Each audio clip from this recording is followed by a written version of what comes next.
चलतु आज चिंगुड़ी पत्रपोड़ा बनाइबा। सेथिलागी मु चिंगुड़ी को धोई सफा कर देछि। सेथिरे लुण, हळदी गुंड, पियाज छोट छोट कटा, टमाटो कटा, लंका, जीरा, धनिया पाउडर, सोरिष बेसर आउ सोरिष तेल दे भल कि गुलाई देबा। तापरे कखारु पत्र को भल कि धोई पत्र साइज रे पकाई से चिंगुड़ी को सेथिरे रखी बांधी देबे। जेमिति मु करूची ठीक सेमिति करिवे। बांधी सरला परे गोटे कड़ाई रे टिके सोरिष तेल पकाई से पत्र बंधाटी को सेथिरे देबे। एमिति 20 रु 25 मिनिट मझिरे मझिरे लेउटाई पुणी घोड़ाई ताको पूरा लो फ्लेम रे भाजिबा। सेथिरे से मसला चिंगुड़ी सबू भलसे सिझीजिव। 20-25 मिनिट पर गैस बंद करी ताको गोटे प्लेट को काढ़ी देबा। से सूता सबू काटी बाहर करी देबा।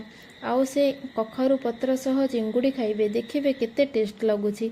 जदि मोर ए रेसिपी आपण मानकु भल लागुथाय तेबे गोटे लाइक करिवे। आउ चैनल रे नुआ थिले सब्सक्राइब करिवे।